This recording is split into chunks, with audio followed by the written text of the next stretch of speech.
नहीं भैया कोई नहीं यीशु जैसा कोई नहीं। हाँ कोई नहीं भैया कोई नहीं यीशु जैसा कोई नहीं। कोई नहीं भैया कोई नहीं यीशु जैसा कोई नहीं। कोई नहीं भैया कोई नहीं यीशु जैसा कोई नहीं। कोई नहीं भैया कोई नहीं यीशु जैसा कोई नहीं। कोई नहीं भैया कोई नहीं यीशु जैसा कोई नहीं। हाँ कोई नहीं भैया कोई नहीं यीशु जैसा कोई नहीं। हाँ कोई नहीं भैया कोई नहीं यीशु जैसा कोई नहीं। हालेलुया ओ हालेलुया हालेलुया ओ हालेलुया हालेलुया ओ हालेलुया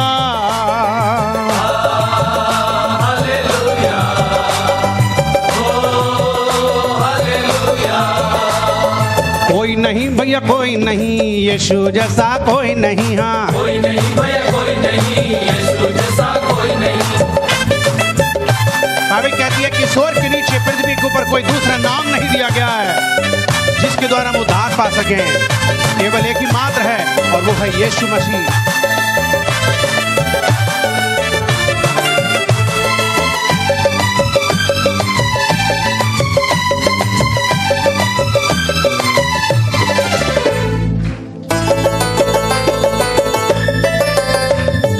ऊपर नीचे कोई नहीं यीशु जैसा कोई नहीं। हाँ ऊपर नीचे कोई नहीं यीशु जैसा कोई नहीं।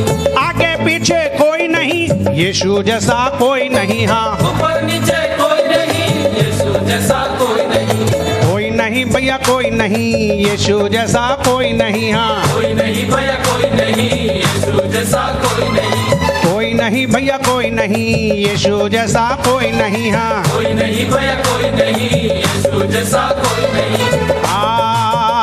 हालेलुया ओ हालेलुया हालेलुया ओ हालेलुया।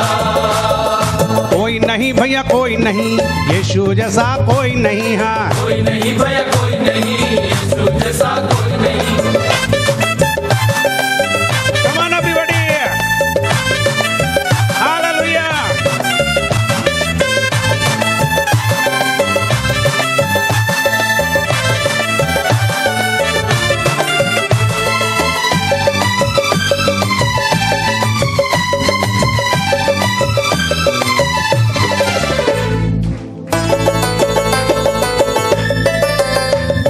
दुनिया में ऐसा कोई नहीं यीशु जैसा कोई नहीं। हाँ दुनिया में ऐसा कोई नहीं यीशु जैसा कोई नहीं। स्वर्ग लोक में कोई नहीं यीशु जैसा कोई नहीं। हाँ स्वर्ग लोक में कोई नहीं यीशु जैसा कोई नहीं। पृथ्वी के ऊपर स्वर्ग के नीचे दूसरा कोई नाम नहीं। पृथ्वी के ऊपर स्वर्ग के नीचे दूसरा कोई नाम नहीं।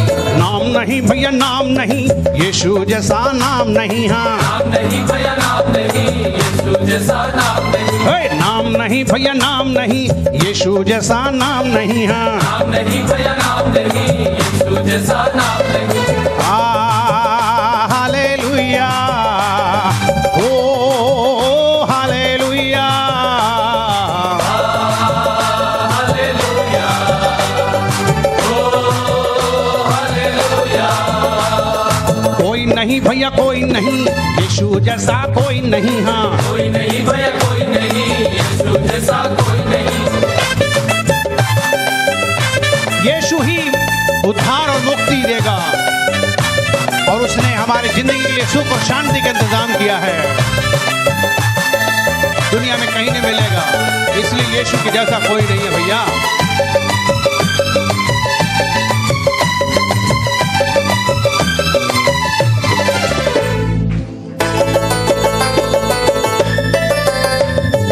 यीशु जैसा उद्धार मुक्ति उसके जैसा कोई नहीं। हाँ यीशु जैसा उद्धार मुक्ति उसके जैसा कोई नहीं। सबको देता सुख और शांति यीशु जैसा कोई नहीं। हाँ सबको देता सुख और शांति यीशु जैसा कोई नहीं।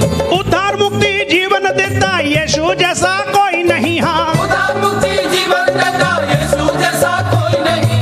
काम भैया काम नहीं, यीशु जैसा काम नहीं। हाँ काम नहीं भैया काम नहीं, यीशु जैसा काम नहीं। हे, काम नहीं भैया काम नहीं, यीशु जैसा काम नहीं। काम नहीं भैया काम नहीं, यीशु जैसा काम नहीं। हालेलुया, ओ हालेलुया, हालेलुया, ओ हालेलुया।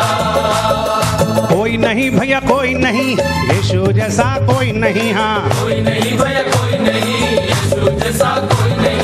कोई नहीं भैया कोई नहीं, यीशु जैसा कोई नहीं। हाँ कोई नहीं भैया कोई नहीं, यीशु जैसा कोई नहीं।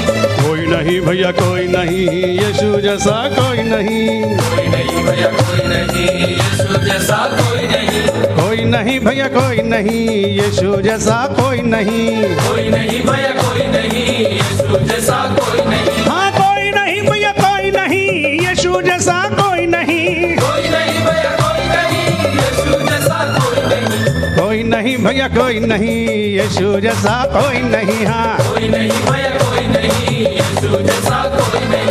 यीशु जैसा कोई नहीं, यीशु जैसा कोई नहीं, यीशु जैसा कोई नहीं, यीशु जैसा कोई नहीं, यीशु जैसा कोई नहीं। दूसरा राजा की किताब उसका 5 अध्याय की तरफ 1 पद से लेकर के हम 19 पद तक पढ़ेंगे। अजी जो इसमें लिखा है, आराम के राजा का नामान नामक सेनापति अपने स्वामी की दृष्टि में बड़ा और प्रतिष्ठित पुरुष था, क्योंकि यहोवा ने उसके द्वारा अरामियों को विजय किया था। वो शूरवीर था परंतु कोढ़ी था। अरामी लोग दल बांध कर इसराइल के देश में वहाँ से एक छोटी लड़की बंदी बनाकर ले आए थे, और वो नामान की पत्नी की सेवा करती थी। उसने अपनी स्वामिनी से कहा, यदि मेरा स्वामी शोमरोन के भविष्यवक्ता के पास होता तो क्या ही अच्छा होता, क्योंकि वो उसको कोढ़ से चंगा कर देता। तो नामान ने अपने प्रभु के पास जाकर कह दिया, इस इस्राएली लड़की इस प्रकार कहती है। आराम के राजा ने कहा, तू जा, मैं इस्राएल के राजा के पास एक पत्र भेजूंगा।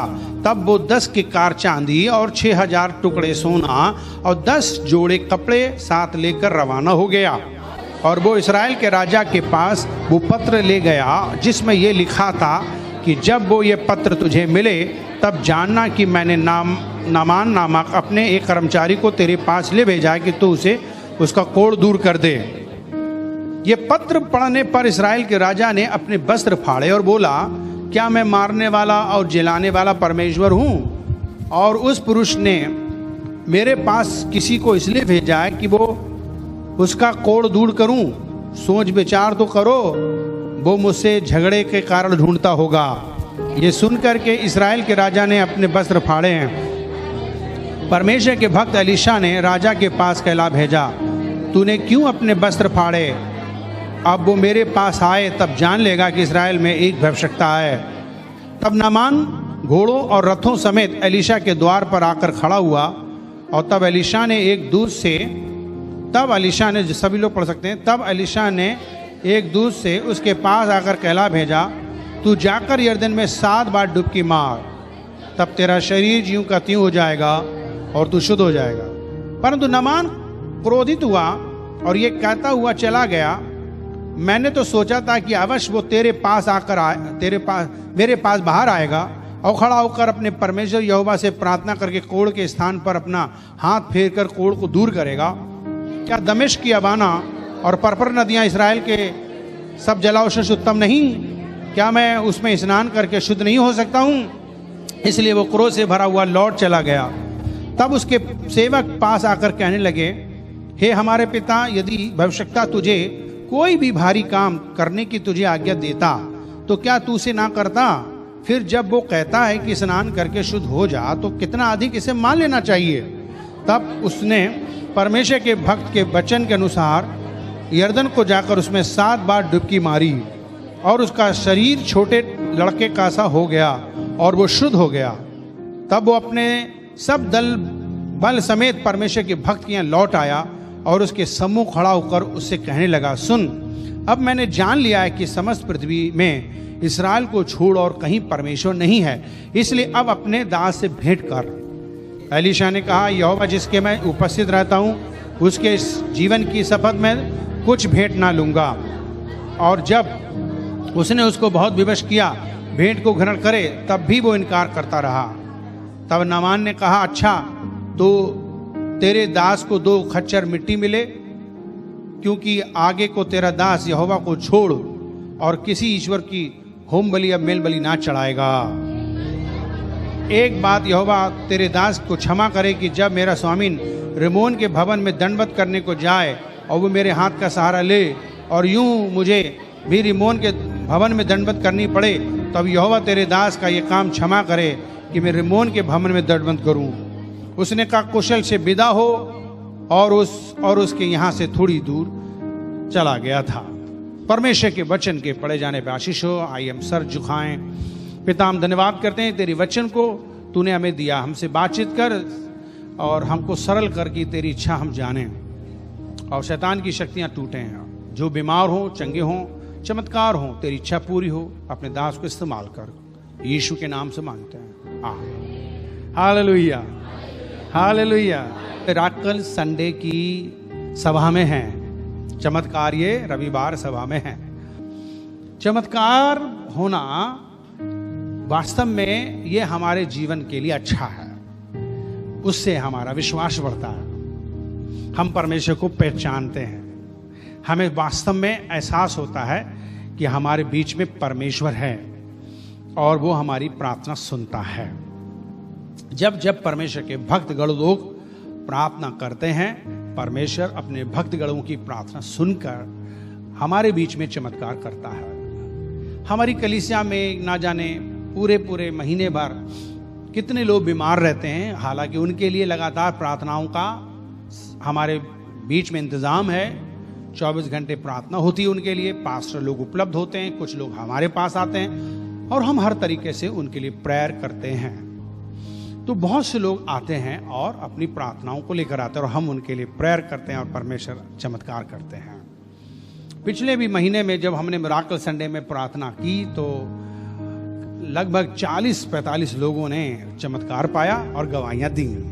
हमें बड़ी खुशी है कि हमारी कलीसिया में हमेशा परमेश्वर अपना चलन कर रहे हैं और वो हमारी प्रार्थनाओं को सुनते हैं, जिसके लिए हम लोग 3 दिन उपवास प्रार्थना करते हैं। बृहस्पतिवार, शुक्रवार और शनिवार को हर महीने के आखिरी 3 दिनों में हम विशेषकर उपवास प्रार्थना करते हैं। हम ये 3 दिन की उपवास प्रार्थना क्यों करते हैं? बाइबल कहती है कि सब काम परमेश्वर को स्मरण करके करना, तब वो तेरे लिए सीधा मार्ग निकालेगा। दूसरी चीज, हम अपनी शक्ति से कुछ नहीं कर सकते, अपने बल से कुछ नहीं कर सकते, अपनी बुद्धि से कुछ नहीं कर सकते और अपने धन से भी कुछ नहीं कर सकते हैं। श्रापित है वो मनुष्य जो अपने बल पर भरोसा रखता है और वो अपने धन पर भरोसा रखता है, अपनी बुद्धि पर भरोसा रखता है। वो मनुष्य वास्तव में श्रापित है जो अपने धन और अपने बल और अपने पैसा, अपनी बुद्धि पे भरोसा रखता है। ऐसे लोग ही प्रार्थना में नहीं आएंगे और ऐसे ही लोग उपवास प्रार्थना नहीं करेंगे, क्योंकि उनको लगता है उनके पास पैसा है, उनके पास दिमाग है, उनके पास में बल है, उन्हें परमेश्वर के पास जाने की क्या जरूरत है। परंतु ईमानदारी से मैं कहना चाहता हूँ, पास्टर डैनियल वास्तव में ना तो उसके पास पैसा है, ना उसके पास में इतनी बुद्धि है, ना उसके पास में इतना दिमाग है, ना उसके पास में सचमुच में इतना बल है। उसके पास केवल एक ही है और वो है परमेश्वर की शक्ति। हालेलुया। और उस शक्ति के द्वारा ही परमेश्वर अपने कार्य को करता है। आमीन। इसलिए हकीकत में हम अपने आप को परमेश्वर के हवाले करते हैं कि प्रभु हम क्या चीज़ है, हम कुछ नहीं कर सकते, केवल आप मेरी जिंदगी में अगर हैं तो हम सब कुछ कर सकते हैं। इसलिए हम गंभीर हैं उपवास प्रार्थना के लिए। अगर आप भी सचमुच में ये बात समझ लो, और बाइबल में लिखा है, धन है वो व्यक्ति जो तुझसे शक्ति पाता है, जो तुझसे शक्ति पाता है।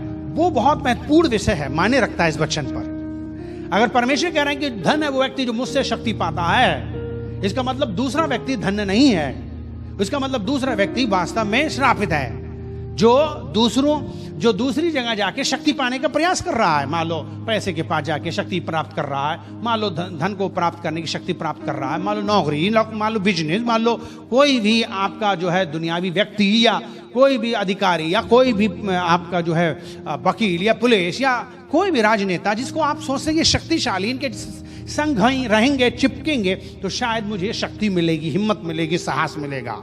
पर यह मूर्खता है सरासर कि अगर हम अपने आप को दुनिया की चीजों से शक्तियों को प्राप्त करने का प्रयास कर रहे हैं। आज ये जो शक्ति अगर हमको चाहिए तो बाइबल कहती मेरे निकट आओ तो तब तुम शक्ति पाओगे। बाइबल कहती मेरे पास आने से, मेरे निकट आने से शक्ति मिलती है। और जब वो आपको शक्ति मिलती है तो आप वास्तव में सदा प्रसन्न चित्त और खुश रहते हैं, क्योंकि आपकी हर समस्या का समाधान होता है और वो परमेश्वर की शक्ति के द्वारा।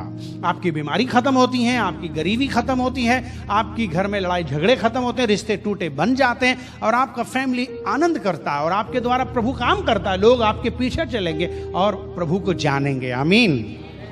कैसे संभव है? परमेश्वर की शक्ति से। बाइबल कहती है ना तो बल से और ना दुनिया की किसी शक्ति से, परंतु परमेश्वर के द्वारा, उसकी आत्मा के द्वारा मेरी जिंदगी के हर पहाड़ टल जाएगा और वो समुद्र में लग जाएगा और वास्तव में बड़े बड़े काम बन जाएंगे। तो अगर हम अपने जीवन में चमत्कार पाना चाहते हैं तो हमें परमेश्वर की शक्ति पर भरोसा रखना पड़ेगा। कितने लोग विश्वास करते हैं? आमीन। मैं कई लोगों के हाथ देख रहा हूं, मुझे खुशी है कि आप परमेश्वर की शक्ति पर विश्वास करते हैं। और शक्ति वास्तव में हर जगह नहीं होती है परमेश्वर की। दुनिया में दो शक्तियां हैं, एक अंधकार की शक्ति और एक ज्योति की शक्ति। अंधकार की शक्ति शैतान की शक्ति है। इस शक्ति के द्वारा वास्तव में गलत काम होते हैं। इस शक्ति के द्वारा बुरे काम होते हैं। इस शक्ति के द्वारा हत्याएं होती हैं। इस शक्ति के द्वारा वास्तव में जो है बलात्कार होते हैं। इस शक्ति के द्वारा व्यभिचार होता है। इस शक्ति के द्वारा वास्तव में लोग जो हैं गंदे गंदे काम करते हैं, चोरी करते हैं, झूठ बोलते हैं, रिश्वत लेते हैं।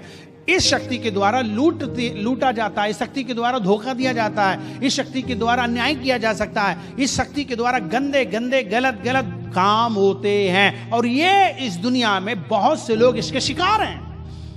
अब हम आपको बताएं क्यों इसके शिकार है। क्योंकि वे परमेश्वर की शक्ति के करीब नहीं हैं। जो लोग परमेश्वर की शक्ति के करीब नहीं होते वो लोग शैतान के शक्ति के करीब होते हैं। अब वो जब शैतान की शक्ति के करीब होते हैं तो शैतान की शक्ति से वो सिर्फ गलत काम करेंगे, सिर्फ गलत काम। लेकिन अगर वो परमेश्वर के पास में है तो परमेश्वर के पास में उन्हें परमेश्वर की शक्ति मिलेगी और वो ज्योति की शक्ति मिलेगी और उससे वो ज्योति के काम करेंगे, उससे वो भले काम करेंगे, उससे वो सचमुच में अच्छे काम करेंगे और वो सचमुच में अपने जीवन में प्रसन्न चित्त रहेंगे। और जो लोग अंधकार की शक्तियों का सहारा लेते हैं, अंधकार के लोगों के पास जाते हैं, अंधकार से भरे हुए लोगों के पास जाते हैं, वो बाइबल कहती है कि सचमुच में वे श्रापित हैं। बाइबल का धन्य है वे व्यक्ति जो दुष्टों की युक्ति पर नहीं चलता, पापियों के मार्ग में खड़ा नहीं होता, न ठट्टा करने वाली मंडली में बैठता है, वो लोग धन्य हैं। परंतु श्रापित वो व्यक्ति हैं जो लोग उनके पास जाते हैं, उनके जैसे होते हैं, उनकी संगति करते हैं। इसलिए बाइबल कहती है कि परमेश्वर की संगति करो। जब आप परमेश्वर की संगति करते हो तो आप उसकी भक्ति करते हो और उसकी भक्ति में आपको मिलती है शक्ति। हाजी, जो मुझे और आपको हकीकत में इस बात को समझना होगा कि जो लोग परमेश्वर की संगति में आते हैं, जो लोग परमेश्वर के करीब आते हैं, वो उनको वास्तव में परमेश्वर छूता है, उनके जिंदगी का अंधकार दूर कर देता है, उनके अंदर उजाला देता है और वो सचमुच में उजले हो जाते हैं, वे चमकने लगते हैं और वे सचमुच में हर अंधकार के कामों से आजाद हो जाते हैं। मेरी जिंदगी में सचमुच में बहुत कुछ धन दौलत हो, पैसा हो, लेकिन जिंदगी अंधकारमयी हो, उससे क्या फायदा है? लेकिन अगर मेरे पास में धन दौलत पैसा कुछ नहीं है लेकिन मेरी जिंदगी में उजाला, दुनिया का सबसे बढ़िया मेरी जिंदगी का सचमुच में दिन होता है, जीवन होता है। अब मैं आज की इस आराधना सभा में हम क्या समझाएंगे आज और क्या हम समझने की कोशिश करेंगे। दूसरे शब्दों में हम लोग आपको एक ही बात बताएंगे, आज जो चमत्कार मुझे जो चाहिए उसके लिए मुझे परमेश्वर की आज्ञा का पालन करना जरूरी है। क्योंकि परमेश्वर वास्तव में आज्ञाकारिता लोगों के लिए वास्तव में चंगाई देगा। सबसे पहली बात, हम जब पढ़ते हैं परमेश्वर का वचन बता दे, इब्रानियों 10 अध्याय पद में कहता है कि तुम एक दूसरे के साथ इकट्ठा ना छोड़ो, होना ना छोड़ो। हालेलुया। इकट्ठा होना हम एक दूसरे के साथ ना छोड़ें। तो सबसे पहली चीज हम लोगों को क्या करना है, बाइबल कहती है जहां कहीं मेरे नाम से 2-3 इकट्ठे होते हैं मैं उनके बीच में उपस्थित होता हूं। यीशु मसीह के नाम से जब जब लोग इकट्ठे होंगे यीशु भी इकट्ठा होगा, और जब यीशु इकट्ठे होंगे तो आपके जीवन में परिवर्तन आएगा, आपके जीवन में चमत्कार होगा, आपके जीवन में छुटकारा होगा, क्योंकि यीशु आ गया है। आमीन। इसलिए मेरे जीवन में यह चमत्कार होगा। और बाइबल कहती है इकट्ठा हो, उसके पास आओ। बाइबल कहती है बोझ से दबे थके लोगों तुम मेरे पास आओ, मैं तुम्हें क्या करूंगा, विश्राम दूंगा। मत्ती 11 अध्याय के 28 पद में लिखा कि तुम बोझ से दबे हो, तुम चिंता से दबे हो, तुम परेशान से दबे हो, मेरे पास आओ। कुछ लोग अपने जीवन में बोझ से इतने दब गए कि वो नहीं आ पाते हैं। बहुत ही अत्यंत बोझ से दबे रहना भी एक बहुत बड़ी खतरनाक चिन्ह है। अगर आपके जिंदगी में आज तकलीफें कम हैं तो आप ये मत सोचिएगा कि अरे अभी हम देख लेंगे। अजीजों, अगर छोटा सा भी तकलीफ है आप देर मत करो, तुरंत आओ। अगर आप देर करोगे तो हो सकता है आपके जीवन में बहुत लेट हो जाएं आप। कभी कभी हम लोग सोचते हैं कि अरे हमारी अभी इतनी प्रॉब्लम नहीं है, अभी तो हम मैनेज कर लेंगे।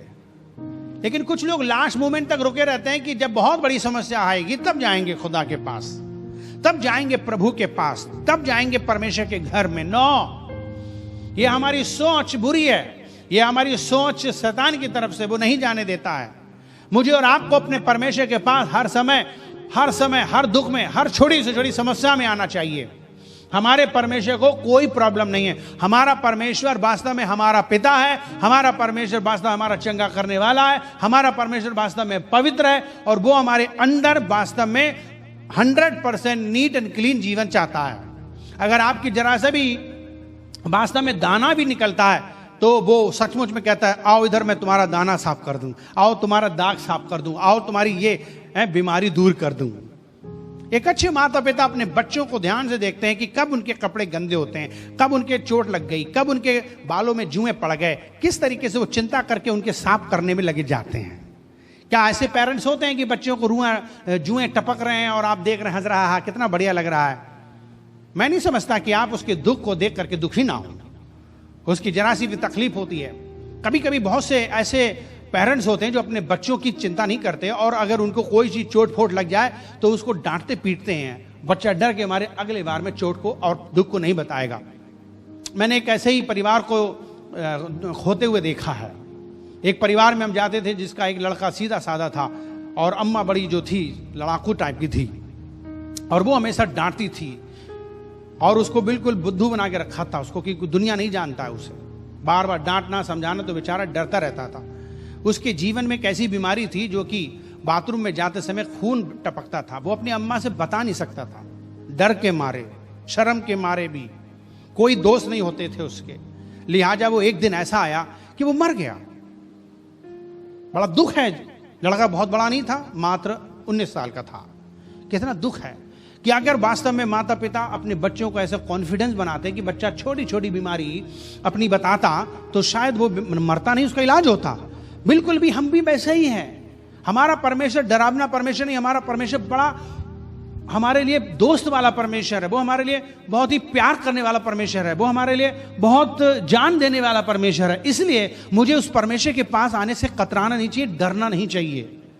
बाइबल कहती है कि वो वास्तव में हमारे लिए इतना महान परमेश्वर बना है, पिता बना है। बाइबल कहती है कि उसने हमारा सारा डर खत्म कर दिया। बाइबल कहती है प्यार में डर नहीं होता। हम परमेश्वर से प्यार अगर करते हैं तो हमारे लिए डर नहीं होगा और हिचकिचाहट नहीं होगी। हम उसे डरेंगे नहीं, हम उसको जो है वास्तव में दूर से कतराएंगे नहीं। हमारा परमेश्वर उस प्रकार का परमेश्वर नहीं है जो तलवार लेके बैठा हो तो डर लगे भैया अरे ये तो तलवार है, मार देगा तो भैया कांपो, हटो, दूर हटो। ऐसा वाला परमेश्वर नहीं है। हमारा परमेश्वर ऐसा परमेश्वर नहीं त्रिशूल लेके बैठा, देखो अगर ज्यादा बोले तो हम तुम्हें मार ही डालेंगे। हमारा परमेश्वर ऐसे नहीं आंखें काल करके दिखा रहा, लाल लाल बड़े बड़े अंडा की तरह आंखें काट लिए हैं कि डर जाए हम उसको देख करके। हमारा परमेश्वर ऐसा नहीं है। याद रखना कि हमें डर लगे उस परमेश्वर के पास आके। हमारा परमेश्वर ऐसा नहीं कि जीभ लंबी निकाल के दिखा रहे, दांत दिखा रहे, कच्चा खा जाएंगे तुम्हें कचरा से हिले। ऐसा परमेश्वर नहीं है हमारा। याद रखो हमारा परमेश्वर प्यार करने वाला है। हमारा परमेश्वर बिल्कुल भेड़ के जैसे एक शांत वाला होता है और तरस खाने वाला होता है, हाथ फैलाए होता है, दुखों को उठा लेने वाला होता है, कांटों को ताज पहनने वाला होता है, कीलें ठुकवाने वाला होता है, वो सह लेता है। दूसरे शब्दों में हमारी तकलीफों को सहने वाला परमेश्वर है, हमारे दुखों को अपने ऊपर उठाने वाला परमेश्वर है, वो हमें गले लगाने वाला परमेश्वर है। ऐसे परमेश्वर के पास आए हो, बोलो ऐसे परमेश्वर के पास हम आए हैं। आमीन। हालांकि आपको परमेश्वर लाया, हालांकि कोई आपको लाया, हालांकि कोई और भी पास्टर आपको लाया होगा, लेकिन आप अपना सर, अपना हाथ ऐसे उठाओ, ऐसे उठाओ, ऐसे उठाओ सर, और थोड़ा पीछे ले जाओ पीठ की तरफ, और ऐसे ऐसे करो, शाबाश, बोलो शाबाश। क्या बोल रहे शाबाश? किस बात के लिए? हाँ शाबाश, तुम अच्छी जगह है, बोलो शाबाश, अच्छी जगह है। हालेलुया। कभी भी अपने आप को हल्का फुल्का नहीं लेना, ना कभी शक करना, ना कभी सोचना अरे कोई ले आया धक्का मार के। क्या धक्का मार के लाया है? परमेश्वर के धन्यवाद हो कि वो आपको लेकर आ गया। हालेलुया। आप एक सही परमेश्वर के पास, बोले आप सही परमेश्वर के पास हो, आप बोले एक सही परमेश्वर के पास हो। हाँ, जो सच्चा है, जो जीवित है, जो प्यार आपसे करता है। अपने जिंदगी के हर दुख सुख, हर संकट आप उसे बताओ, उसे अच्छा लगता है। कोई भी चीज उससे मत छिपाओ, क्योंकि वो हमारी हर तकलीफ जानता है। अगर नाक में दाना भी आ गया, आपको शर्म लग रही है, उससे कैसे कहें? उसी से कहो, उसे अच्छा लगता है। आप भले इंसान से ना कहो, लेकिन परमेश्वर से कह दो, परमेश्वर मेरे नाक में दाना आ गया है, क्या प्रॉब्लम है? मेरा परमेश्वर आपके ऊपर, आपको किस तक कर देगा, नाक का दाना एकदम खत्म हो जाएगा। विश्वास कीजिए, मेरा परमेश्वर आपको किस करता है, उसके केवल स्पर्श से, उसके केवल किस से ही आपकी बीमारी खत्म हो जाएगी। पर आप उसके प्यार में कितना हो, यह बात आपको समझनी है। आप परमेश्वर को कोई बार बार याद रखिए, बाइबल में लिखा है कि तू मुझे किसी भी सूरत मूरत की चीज मत बनाना। वो उसको प्रॉब्लम है। आप क्या सोच रहे हैं, कोई हाँ इंसान आ जाए और वो गले लगा दे, चुम्मी ले ले और वो परमेश्वर अपने आप को खिलाए? ऐसा नहीं होगा। Sorry sorry sorry. हमारा परमेश्वर मनुष्य नहीं बन सकता, याद रखो। हमारा परमेश्वर जानवर नहीं बन सकता। हमारा परमेश्वर कोई भी इस प्रकार की कोई चीज नहीं है। वो आत्मा में है, वो वास्तव में आपको अपनी बाहों में लेता है। विश्वास कीजिए, वो आपके अंदर रहता है और आपको छूता है। आपको विश्वास करना है। बाइबल के धन्य वे जो बिना देखे विश्वास करते हैं। आत्मा हमारे बीच में है। जैसे हवा को हम देख सकते, कभी परमेश्वर की बनाए हवा को हम नहीं देख सकते, इसी तरीके से वो आत्मा है, हम उसे भी नहीं देख सकते। हाँ, एक दिन देखेंगे जब हम उसके पास होंगे। अभी हम शारीरिक, हम उन्हें आंखों से नहीं देख सकते, हमारे पास वो पावर नहीं दी गई है। जिस दिन हमें शरीर से छूटेंगे, आत्मा में, परमेश्वर हमें से देगा। अच्छा, जो हम परमेश्वर के वचन को बता रहे हैं आपको कि अपने जिंदगी के सारे दुख संकट अगर हो तो उसके पास आ जाओ। हमारे पास में एक ऐसा परमेश्वर है जो दुनिया में नहीं है, और दुनिया के लोग चारों तरफ चाहे कितनी भी अपनी कोशिश कर लें, उनके जीवन में वो चमत्कार नहीं हो पाएंगे जो परमेश्वर करता है।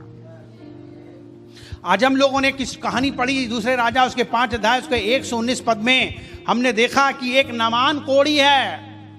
एक नामान कोढ़ी है जो कि सचमुच में बहुत ही बड़ा फेमस सेनापति है, जो युद्ध लड़ता है और जीतता है।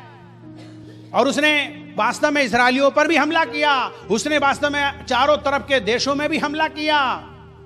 राजा जो कि वहां का आराम का जो राजा, आराम राजा है, जो कि वास्तव में इस्राएलियों पर भी हमला करता था और वहां के लोगों को भी क्या करता था, मार पीट करके कब्जे में करता था। और बाइबल कहती है कि आराम के राजा का सचमुच में जो उसका सेनापति नामान था, वो बहुत ही बढ़िया उसकी दृष्टि में था। लेकिन बाइबल कहती है कि उसके जीवन में एक कमजोरी थी, और वो थी उसका कोढ़ था। लेकिन आरामी लोग दल बांधकर इस्राएल के देश में से जाकर वहां से एक छोटी लड़की को बंदी बनाकर ले आए थे। बड़ी खूबसूरत लड़की थी, बहुत ही अच्छी लड़की थी। उसको वो लेकर आ गए, और लिखा है कि नामान ने, जो सेनापति था, उसने अपने घर में एक दासी के रूप में इसको रख लिया कि वो उसकी पत्नी की सेवा करेगी। और जब वो उसके घर में दासी के रूप में काम कर रही थी, तो दासी ने, यानी कि उस इस्राएल की लड़की ने देखा कि मेरा जो स्वामी है वो कोढ़ी है, तो उसे दुख हुआ। उसने कहा कि अगर ये मेरा स्वामी अगर वास्तव में मेरे देश इस्राएल में होता तो ये इसका कोढ़ ऐसे चला जाता, ऐसे चुटकी बजाते।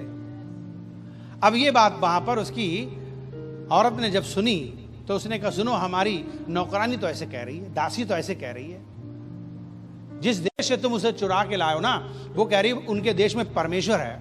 हकीकत में इस्राएल में परमेश्वर है, परंतु अफसोस की बात यह होती है कि इस्राएल लोगों के अंदर बहुत से लोग वास्तव में परमेश्वर को बार बार छोड़ देते हैं। इसलिए परमेश्वर वास्तव में उनके लिए इस्राएलियों के लिए बार बार दुश्मनों के हवाले कर देता था।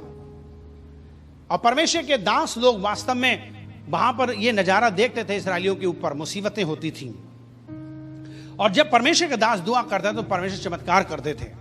लेकिन यहां पर एक स्टोरी है जो कि दुश्मन वास्तव में इस्राएल की एक लड़की की बात सुन करके वो वास्तव में ताज्जुब हो जाता है। उसका रीजन क्या है? उसका रीजन ये है कि वो एक इतना बड़ा योद्धा और सूरवीर होते हुए भी अपने जीवन में एक बीमारी से लड़ रहा था जो उसके देश में कभी भी उसका इलाज नहीं हो रहा था, और वो था कोढ़। कोढ़ बहुत बुरी बीमारी होती है।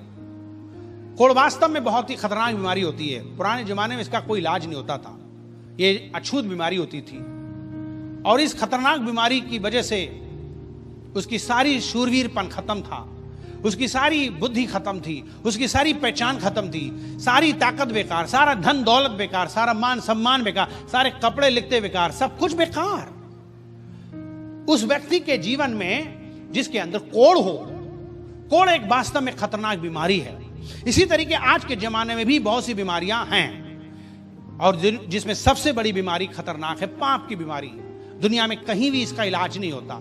जब इंसान का चरित्र खराब होता है और वो जब सचमुच में गंदा होता है, जब वो व्यभिचारी होता है, नशेड़ी होता है, गलियर होता है, गाली देने वाला होता है, जुबानों में गंदे गंदे विचार आते हैं उसके अंदर, वो जो सचमुच में नंगे नंगे चित्र देखता है, पिक्चरें देखता है, गाने गाता है, वो जो सचमुच शराब पीता है, मसाला खाता है, जब वो सचमुच में तंबाकू खाता है, वो सचमुच में जब घूस लेता है, रिश्वत लेता है, वो दुनिया की सबसे खतरनाक बीमारी इंसानों की जिंदगी में लगी हुई है, और इसका कोई भी दुनिया में इलाज नहीं कर सकता सिवाय उस जीवित परमेश्वर के अलावा। बाइबल कहती है, मैं तुम्हारे अंदर से पत्थर का दिल निकालूंगा और मांस का दिल दूंगा और अपनी आत्मा तुम्हारे अंदर डालूंगा, तब तुम बदल जाओगे, तब तुम ठीक हो जाओगे, तब तुम मेरे अनुसार चलोगे। मेरे प्रियो, परमेश्वर सचमुच में बताना चाहता है कि दूसरे देशों को कि सचमुच में मैं एक ऐसा परमेश्वर हूं जहां कहीं कोई इलाज नहीं होता, मैं इलाज कर सकता हूं, क्योंकि मैं ही तुम्हारा सृष्टिकर्ता परमेश्वर हूं। दुनिया के लोगों को यह बात को जानना है कि यीशु मसीह वास्तव में हमारे पापों के लिए इस दुनिया में आए, मारे गए, गाड़े गए, तीसरे दिन जिंदा हुआ, खून बहाया। यशायाह 53 अध्याय में परमेश्वर का वचन कहता है कि उसने हमारे सारे रोग उठा लिए और सारे हमारे पापों को उठा लिया। और आज बाइबल कहती, मां जीवन सच्चाई मैं हूं, मेरे द्वारा कोई परमेश्वर के पास नहीं जाएगा। बाइबल कहती, तुम सत्य को जानो और सत्य तुम्हें स्वतंत्र कर देगा। और बाइबल कहती, सत्य परमेश्वर का पुत्र यीशु है, और वो कहता है पुत्र अगर चाहेगा तुम्हें स्वतंत्र कर देगा। मुझे और आपको उस बंधन से, मुझे और आपको उस बीमारी से, मुझे और आपको उन पापों से आजादी केवल यीशु मसीह दे सकते हैं। जीजो, उस लड़की ने कहा कि यदि मेरा स्वामी अगर मेरे देश इस्राएल में होता तो मेरा स्वामी की ये बीमारी चुटकी में खत्म हो जाती। जब ये बात पता चली कि इस्राएल के देश के अंदर एक भविष्यवक्ता है जो प्रार्थना करता है और जो सचमुच में छूता है, जो सचमुच में अपने हाथ फेरता है, तो लोगों का कोढ़ खत्म हो जाता है। तो उसने कहा, अरे लेकिन अब वो तो हमारा दुश्मन देश है, उससे तो हमने लड़ाई कर रखी है, पंगा ले रखा है। तब उसने अपने राजा से कहा, राजा हमारे देश में एक इस्राएल की लड़की है, उसने हमको आज ताज्जुब में डाल दिया है और कहा है कि इस्राएल देश में जहां से हम लोग लड़कर आए, जहां हमारी दुश्मनी चल रही है, उस देश के अंदर एक भविष्यवक्ता रहता है जो वो दुआ करता है, हाथ फेरता है और रोग को दूर कर देता है, मेरा कोढ़ ठीक हो जाएगा, ऐसा वो दावा करती है। इसलिए हे राजा मेरी जिंदगी में उपकार करो। तो राजा ने कहा, तुम चिंता नहीं करो, वैसे भी हम लोग उन पे हावी हैं, वैसे भी हम लोग शक्तिशाली उनसे हैं, वैसे ही हमने अभी लूटा है उन्हें, वे सब डरे हैं, और राजा को हम लेटर लिखेंगे, उसकी हवा खराब हो जाएगी और वो तुरंत तुम्हारी मदद करेगा। और हकीकत में ऐसा ही हुआ।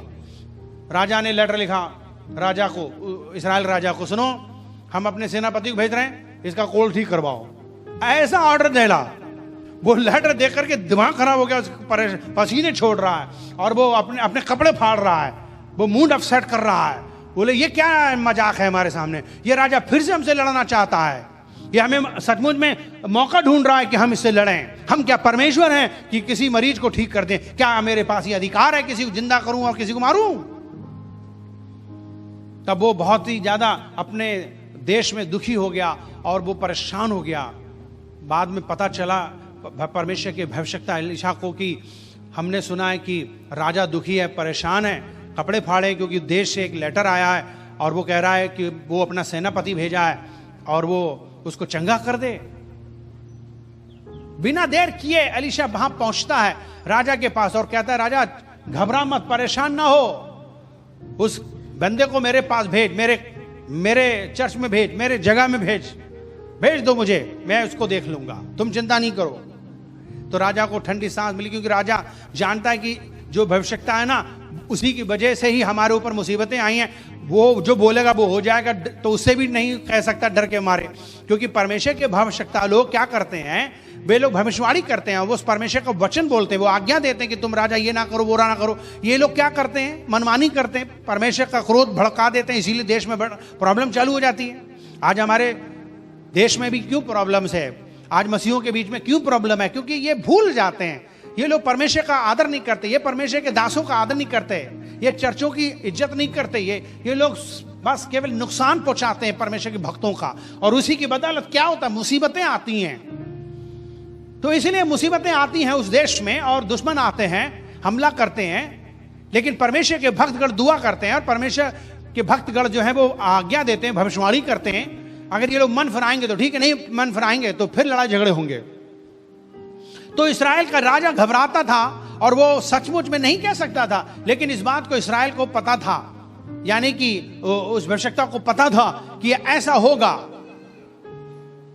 और उसने कहा कि भेजो उसके पास। फिर बाइबल कहती है कि जब वो सेनापति नामान अपने घोड़ों सहित और अपने नौकरों सहित लोगों के पास जाता, तो कई एक चीजें लेके जाता। वो कई 10 की कार, जो की कार जो है वो बहुत ही लगभग 340 ग्राम का एक की कार होता है। एक की कार जो है 340 किलोग्राम का होता है, और लिखा हुआ है कि उसमें 10 की कार वो चांदी और 6000 टुकड़े लगभग 70 किलोग्राम, 10 जोड़े कपड़े साथ लेकर रवाना हुआ। और वो इस्राएल के राजा के पास जब जाता है, और वो जब राजा से मिलता है, और जब वहां राजा का मूड ऑफ होता है और वो कपड़े फाड़ता है, तो बड़ा ज्यादा प्रॉब्लम होती है। लेकिन बाइबल कहती है कि सचमुच में ये सुनकर कि इस्राएल का राजा ने अपने वस्त्र फाड़े हैं, परमेश्वर के भक्त एलीशा ने राजा के पास कहला भेजा, तूने क्यों अपने कपड़े फाड़े, अब वो मेरे पास आए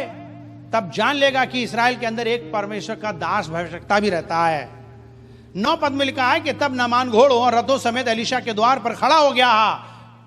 राजा से परमिशन मिल गई, सेनापति को राजा इस्राएल राजा के परमिशन मिल गई, जाओ तुम भविष्यवक्ता के पास जाओ। एक बात बता दें, वो जो कि आराम का जो राजा इतना पावरफुल राजा है, आराम का राजा पावरफुल राजा है, हमला करता है, जीत लेता है, और ये शूरवीर भी कम नहीं है, जिसको चाहे उठा ले। क्या वो एलीशा भविष्यवक्ता को अपने देश में नहीं खिंचवा सकता था, नहीं बुलवा सकता था?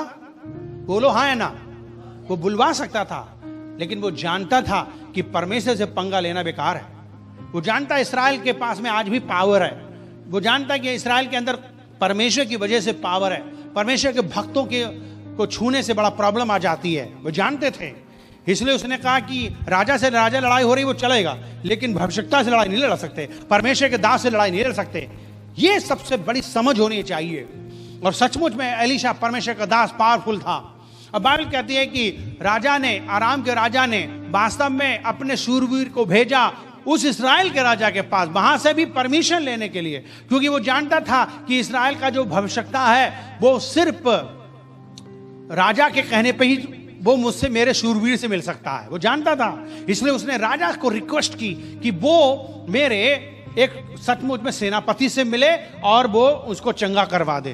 परंतु जो इस्राएल का राजा था वो जानता था कि उसने गलतियां की हैं, वो जानता था कि इस्राएल देश ने गलतियां की हैं, इसीलिए मुसीबत टूट पड़ी है, और वो वास्तव में घबराया हुआ है, डरा हुआ है, और वो उसकी हिम्मत नहीं होती है कि इस एलीशा से कुछ कह दे। लेकिन परमेश्वर जानता है, एलीशा को खबर दी और उसने कहा कि तुम चिंता नहीं करो, इस्राएल का राजा तुम्हारे पास आएगा। वो नहीं आएगा, बल्कि वो भेज देगा उसको, या वो परेशान रहेगा, लिहाजा तुम उसको बुलाओ। तो उसने संदेश भेजा और कहा कि सुनो, तुम उसको मेरे पास भेजो। एलीशा भी राजा के पास नहीं आया उसके दरबार में कि वहीं उसको चंगा कर दे, कुछ लोग पास्टरों को बड़ा तमाशा बनाते हैं, जब देखो तो कहीं भी बुला सकते हैं। परमेश्वर के भक्तों के साथ ऐसा खिलवाड़ मत करो। वे परमेश्वर के द्वारा बुलाए गए, वे परमेश्वर के द्वारा चुने गए, वे इंपॉर्टेंट हैं, उन्हें ना नचाओ। आप लोग उनको बुलाते हो, बेचारे मोटरसाइकिल से जाते हैं और यह तक नहीं पूछते कि उनका पेट्रोल कितना लगा होगा। आप कभी नहीं सोचते इस बात के लिए। हम लोग जो परमेश्वर के प्यार में विभोर होकर के, मोहब्बत करके हम लोग सचमुच में सबके पास जाते हैं और हम लोग सचमुच में जो है परमेश्वर से प्यार करने की वजह से लोगों के पास पहुंच जाते हैं।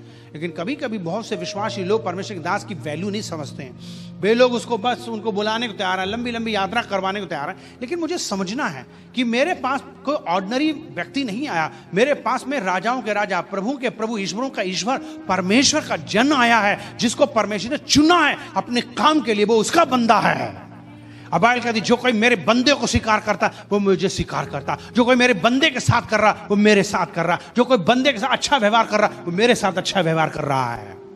मुझे और आपको इस बात को समझना जरूरी है। परमेश्वर के भक्तों को, जिनको परमेश्वर ने बुलाया है, बचपन से बुलाया है, जवानी से बुलाया है, सब कुछ नौकरी बिजनेस छुड़वा के बुलाया है, आप उनको हल्के मत लीजिए। आप उनको सचमुच में कॉमन आदमी मत समझिए। बाइबल कहती है वे दुगने आदर के योग हैं जो लोग परमेश्वर का वचन सुनाते हैं। अगर अपने जिंदगी में चमत्कारों की उम्मीद कर रहे हो तो सबसे पहले आपको सीखना होगा परमेश्वर का आदर करना, परमेश्वर के भक्तों का आदर करना, परमेश्वर की आज्ञा का पालन करना सीखना होगा। अगर मुझे अपने जिंदगी में चमत्कार पाने की आवश्यकता है। मेरी बीमारी कहीं नहीं जा रही है, मेरी समस्या कहीं नहीं जा रही, परमेश्वर के पास जाएगी। लेकिन परमेश्वर के पास आने के लिए अपने आप को प्रिपेयर करना पड़ेगा, अपना मन पहले तैयार करना पड़ेगा कि परमेश्वर सबसे बड़ा है और उसका भक्त भी आदर के योग है और वो जो आज्ञा कहेगा मैं उसको करने का तैयार हूं। मेरे अंदर कभी कभी ऐंठ भरी रहती है, मैं कभी कभी सींग लगा के आता हूं, ताज पहन के आता हूं कि अरे मैं बड़ा अनुभवी हूं, बड़ा उम्रदार हूं, मेरे पास में बहुत पैसा है, मैं बहुत ज्यादा इंटेलिजेंट हूं, बहुत ज्यादा मेरे पास ब्रेन है, मेरे पास में ज्ञान है। इन सब चीजों को लेकर के जब आप आते हो तो आप बिल्कुल ऐंठे रहते हो और बैठते तो ऐंठ के बैठते हो, चलते तो ऐंठ के चलते हो, कभी झुकते नहीं हो।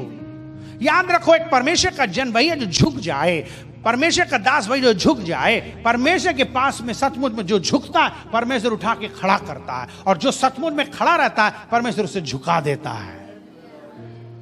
मेरा जी, जो मुझे और आपको परमेश्वर के वचन पर विश्वास करना है। यहां पे एलीशा ने कहा कि उसको भेजो।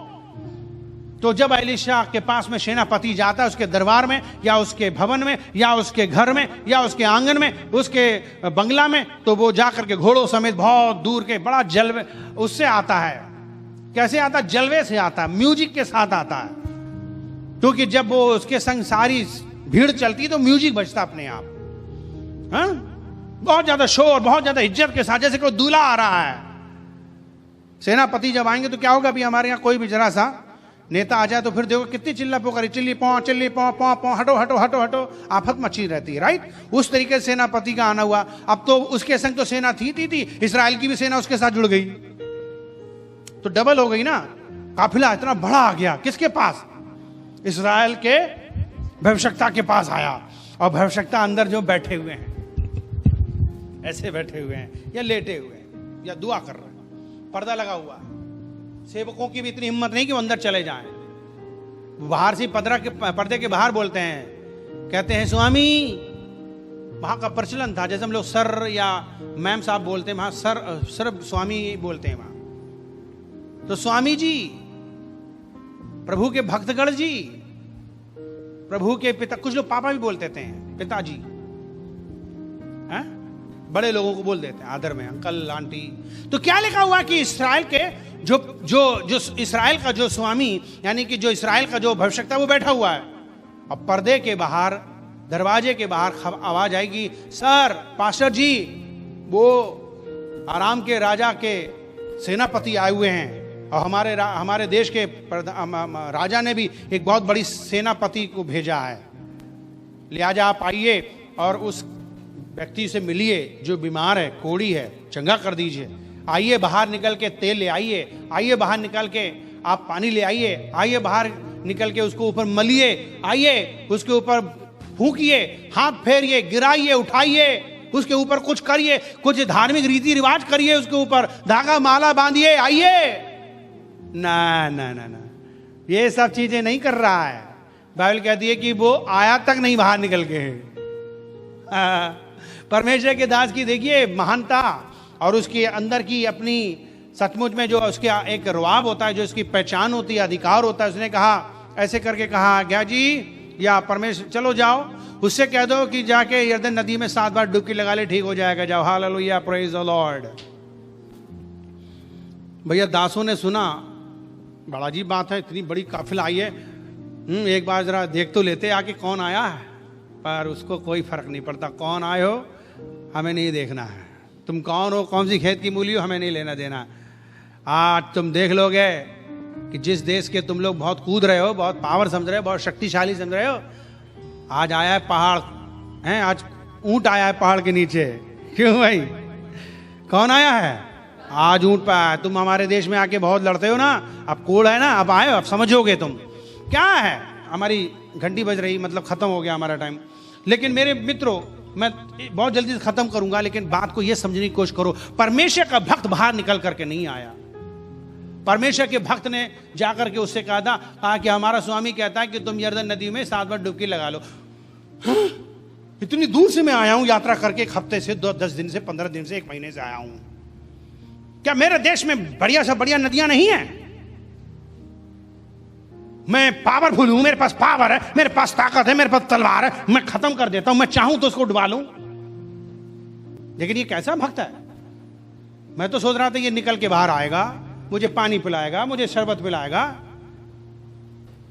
मैं तो सोच रहा था कि ये मुझे सोफा में बिठाएगा, मैं तो सोच रहा था ये बढ़िया डिनर कराएगा, और फिर मुझे तेल मल मल के मेरी मसाज करेगा, जैसे ब्यूटी पार्लर की शॉप खोल ली हो उसने, या स्पा खोल ली हो उसने, हैं? कुछ लोग तो यही सोच रहे हैं कि पास्टर जी यही करें,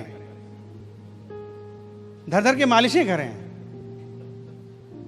बताइए साहब, कहते हैं अरे ये कौन है, ये कैसा है, इसने तो मेरी कोई सुधि तक नहीं ली, और वो ऊपर से देखो अंदर से आ भी नहीं रहा है मेरे पास। अरे तुम्हारा नौकर थोड़ी है वो परमेश्वर का नौकर है, इंसान का नौकर नहीं है। आमीन। परमेश्वर के दास इंसानों के नौकर नहीं है, परमेश्वर के नौकर। उनके मन में आएगा तो आपके हाथ पैर क्या सब कुछ दबा देंगे, हैं? क्या सोच रहे हो? लेकिन अगर लगेगा कि तुम्हारा एटीट्यूड सही नहीं है, तुम्हारा जीवन ठीक नहीं, कठोर हो, तुम घमंडी हो, तुम बात तक नहीं करेंगे। याद रखना, परमेश्वर के जीवन का ये सबसे बड़ा महत्वपूर्ण विषय है। एटीट्यूड चेंज करना बड़ा जरूरी है। वो जानता था ये जो घमंडी है, वो जानता था ये तलवार की नोक पे चलता है, वो जानता था इसके पास पैसा है, वो जानता है इसके पास नाम है, वो जानता है इसके पास सुरक्षा है, वो जानता है कि कितना बड़ा सपोर्ट है इसका।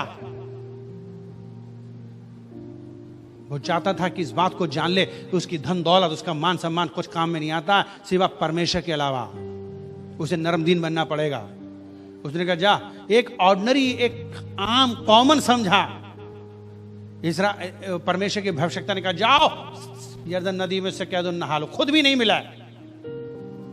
कभी कभी हम लोग ये चाहते हैं कि पास्टर मिले, पास्टर जी हमारे ऊपर हाथ धरें, बार बार आपको जो है प्रार्थना करें। नहीं नहीं नहीं नहीं नहीं, इसकी कोई जरूरत नहीं है। हम जो कह रहे हैं वो केवल वही पालन करो। इसने कहा जाओ, तब वो खिसियाया और कह रहा हटाओ, मैं जा रहा हूं। इसने तो मेरी जिद नहीं की, मैं अपने देश में नहा लूंगा जाके, नहाने ही बात है तो। जा रहा था। जब वो जा रहा था तो इससे पहले कि वो एलिशा को बताए, उसके नौकर या उसके दास, असिस्टेंटों ने दौड़ते हुए कहा सुनो सुनो सुनो सर, एक बात बताएं, इतनी दूर से आप आए हो, ना जाने क्या क्या अडरम सडरम लाए हो, आप अपनी सोना चांदी सब लाए हो, नहीं लाए हो? सब कुछ देने के लिए लाए? हाँ यार हम तो लाए, लेकिन तुम्हारा तो भैया ये पास्टर इतना घमंडी है कि बाहर से नहीं निकला है। अरे वो हमें मिलता, हमसे कुछ बात करता यार, उसके लिए क्या नहीं लाए? आप उसके लिए सब कुछ कर सकते थे। हाँ, तो जब वो आपको एक छोटी सी आज्ञा दे रहा है, पानी में डुबकी लगा के नहा लो, तो नहा लो ना। आज्ञा तो दे रहा है ना वो तुमको, एक छोटी सी एक आज्ञा मान के देखो ना। क्योंकि आपकी चांदी में, आपके दौलत में, आपके पैसे में आपकी चंगाई नहीं है, आपके पद में चंगाई नहीं है, आपका सोर्स, आपका लेटर में चंगाई नहीं है। ये चंगाई आज्ञाकारिता में है। अगर आप आज्ञा मान लोगे चंगे हो जाओगे। हालेलुया। आज्ञा मानो। बाइबल कहती है उसने आज्ञा मानी। क्या आज्ञा मानी? वो जाता है और यरदन नदी में 1 डुबकी, 2 डुबकी, 3 डुबकी, 4 डुबकी, 5 डुबकी, 6 डुबकी, बार बार चेक भी करता जाए यार क्या है ये। चलो कोई बात नहीं, मानना है 7 हो। उसके बाद में वो 7 डुबकी लगाता है और जैसे ही वो 7 बार लगाता है वो सन्न रह जाता है। जब वो अपने हाथ पैर देखता है तो बिल्कुल एक नए बच्चे की कोमल जैसी स्किन हो जाती है, उसके रोंगटे खड़े हो जाते हैं, वो रोने लगता है बच्चे की तरह और कहता है अब मैं मान गया। इस्राएल को छोड़कर कहीं दुनिया में, पूरी दुनिया में परमेश्वर ने इस्राएल को छोड़ करके। What A obedience! कितनी बड़ी आज्ञाकारिता का परिणाम। अगर हमसे परमेश्वर कुछ कहता है छोड़,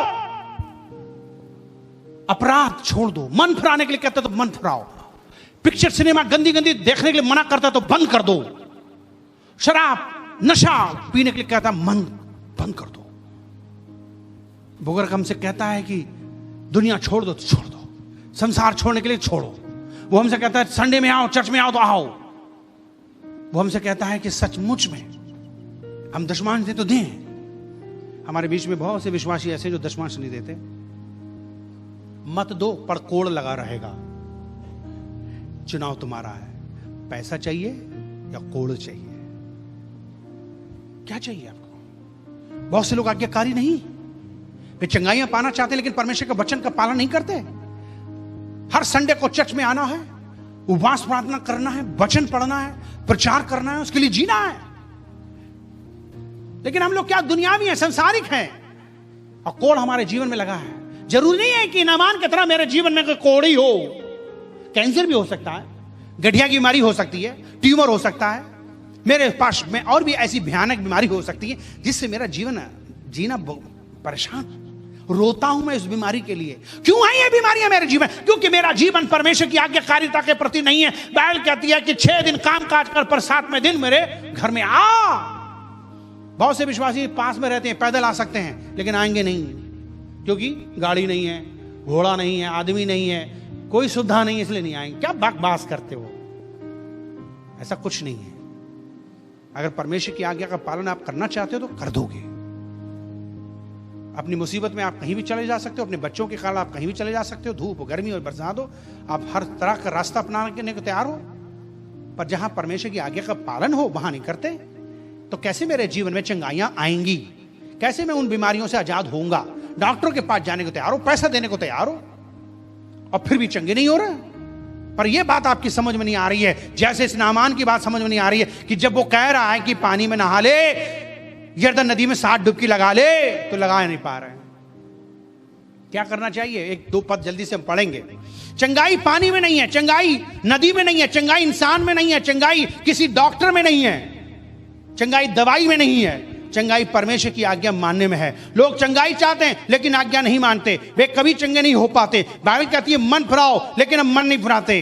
भले आप कितने भी रईस हो, फेमस हो, पैसा हो, धन दौलत हो, लेकिन पूरी तौर से चंगाई केवल मसीह यीशु दे सकता है। नमान बहुत फेमस सेनापति था, लेकिन बाइबल कहती है हम जो भी हो हमें परमेश्वर के पास आना चाहिए, बजाय कि हम सचमुच में अपने हिसाब से सोचें। बाइबल कहती है याकूब 4:8 में लिखा है तुम उसके निकट आओगे तो वो तुम्हारे निकट आएगा। कुछ लोग पीछे खड़े रहते हैं, घमंड से भरे रहते हैं, पास्टर उनको कहता आओ आगे तो वो आते नहीं हैं। वे सोचते हैं कि अरे हम परफेक्ट हैं, वो सोचते हैं अरे हम सिद्ध हैं, वो सोचते हैं अरे हमें कोई जरूरत नहीं, पास्टर आया तो आए, हम क्यों आए? मत आओ। अपनी आशीष खोगे, परमेश्वर दीनों को आशीष देगा। परमेश्वर को अपने हिसाब से ना चलाएं, परमेश्वर के दास को भी अपने हिसाब से ना चलाएं, वो आपके अनुसार नहीं चलेगा। परमेश्वर आपके अनुसार नहीं चलेगा, बाइबल कहती है वो अपने हिसाब से चलेगा। आमीन। यीशु के आज्ञाकारी अगर हम हैं तो बाइबल कहती है धन्य है वो व्यक्ति जो परमेश्वर का सचमुच में आज्ञाकारी है। बाइबल कहती है कि जो लोग मुझसे प्रेम करेंगे वो मेरी आज्ञा का पालन करेंगे। बाइबल कहती है जो दुनिया की सारी चीजें मिट जाएंगी, लेकिन जो लोग परमेश्वर की आज्ञा का पालन करते हैं वे कभी मिटेंगे नहीं। हालेलुया।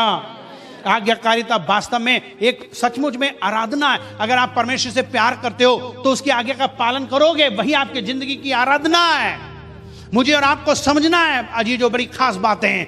परमेश्वर की आज्ञाकारिता सचमुच मेरे जीवन में सफलता लाती है, मेरे जीवन में विजय लाती है, मेरे जीवन में अच्छे फल लाती है। आज्ञाकारिता परमेश्वर के प्रति वो प्रेम को सिद्ध करती है। यदि हम परमेश्वर की आज्ञा का पालन करते हैं तो इस बात से साबित होता है कि हम उससे प्रेम करते हैं। आज्ञाकारिता परमेश्वर के प्रति वास्तव में अपने विश्वास का वखान करता। अगर मैं सचमुच में आज्ञा का पालन करूंगा तो यह मेरा वखान करना, वर्णन करना कि मैं परमेश्वर पर विश्वास करता हूं। आज्ञाकारिता बलिदानों से भी उत्तम है। आप चाहे कितने भी बलिदान कर दो, लेकिन आज्ञा का पालन नहीं करो तो सब कुछ व्यर्थ है जीजो। आज्ञाकारिता सचमुच में आपको पाप और मृत्यु से बचाता है। आज्ञाकारिता सचमुच में आपको पवित्र बनाता है और परमेश्वर की आशीषें आपके जीवन में लाता है। यदि आप सचमुच में चाहते हैं कि परमेश्वर आपको चंगा करे, आपकी जिंदगी की बीमारियों को जड़ से उखाड़ के फेंक दे, तो आप उस परमेश्वर के पास आइए और उसकी आज्ञा का पालन कीजिए। हर प्रकार की आज्ञा जो उसने दी है उसकी आज्ञा का पालन कीजिए। आपकी बीमारी ना चली जाए तो कहना। कितने लोग तैयार अपनी जिंदगी में परमेश्वर की आज्ञा का पालन करने के लिए खड़े हो जाएं? यदि आज आपने परमेश्वर के वचन को सुना है और सुनकर के ये वास्तव में विश्वास करते हो कि यीशु मसीह आपकी जिंदगी को बदल सकते हैं, यही मार्ग, यही जीवन और यही सच्चाई, अगर इसी में आपको आशा नजर आ रही है तो आज यीशु मसीह पर विश्वास कर लीजिए, अपना दिल खोल लीजिए। वो आपके दिल में आकर आपका उद्धार कर सकते हैं, आपके पाप क्षमा कर सकते हैं। आपको क्या करना है? एक छोटी सी प्रार्थना करनी। क्यों ना आप दिल खोल लीजिए, क्यों ना अपनी आंखें बंद कर लीजिए और हाथ जोड़ लीजिए। घुटना टेकना चाहें घुटने टेक लीजिए, उसके पास नर्म और दीन होकर के आ जाइए और एक छोटी सी दुआ कीजिए, एक छोटी सी प्रेयर कीजिए। क्या आप मेरे साथ एक छोटी सी प्रार्थना करना चाहेंगे? यदि यस, यदि हाँ, तो आइए अपनी आंखें बंद कर मेरे पीछे प्रार्थना करें। मेरे पीछे प्रार्थना बोलिए। प्यारे प्रभु यीशु मसीह, मैं धन्यवाद करता हूँ आज के दिन के लिए, आज के वचन के लिए जो मैंने आज सुना है। मैं विश्वास करता हूं, करती हूं कि आप सच्चे परमेश्वर हैं। आप इस दुनिया में मनुष्य बनकर आए, मेरे दुखों को उठाए, मेरे पापों के लिए मारे गए, गाड़े गए, तीसरे दिन जिंदा हो गए, आज भी जिंदा है। मुझ पापी पर दया करो, मेरा उद्धार करो, मेरे जीवन को बदल दो, मेरे दिल में आप आ जाओ, मुझे अपने खून से धो दो, जो खून आपने कलवरी क्रूस में बहाया था। मेरे दिल में आप आ जाइए, मेरे पाप क्षमा कर दीजिए, मेरा नाम नरक से काटिए, जीवन की पुस्तक में लिखिए, अपनी संतान बना लीजिए। आज से मैं आपके पीछे चलना चाहता हूँ, आपकी सेवा करना चाहता हूँ, अपना दिल देना चाहता हूँ। मैं अपना दिल खोलता हूँ, आप मेरे दिल में आ जाइए और मेरा उद्धार कीजिए। ऐसी मेरी प्रार्थना है। यीशु मसीह के नाम से विश्वास करता हूँ, आपको स्वीकार करता हूँ अपना मुक्तिदाता के रूप में। आज से मैं आप लीजिए, यीशु के नाम से प्रार्थना करता हूँ। धन्यवाद के साथ मेरी प्रार्थना सुन लीजिए। आमीन। अजीजो, गॉड ब्लेस यू। अगर आपने इस तरीके से प्रार्थना की है तो आपका उद्धार होना तय है, आपके पाप क्षमा होना तय है और अब आप मसीह में एक नया जीवन जीने के लिए, मसीह में बढ़ने के लिए लगातार आप प्रार्थना कीजिए। अपने घर में परमेश्वर के साथ बैठकर वचन पढ़िए और संगति कीजिए, कलीसिया में आइए और परमेश्वर के वचन को सीखिए। प्रभु आपको आशीष दे। God bless you.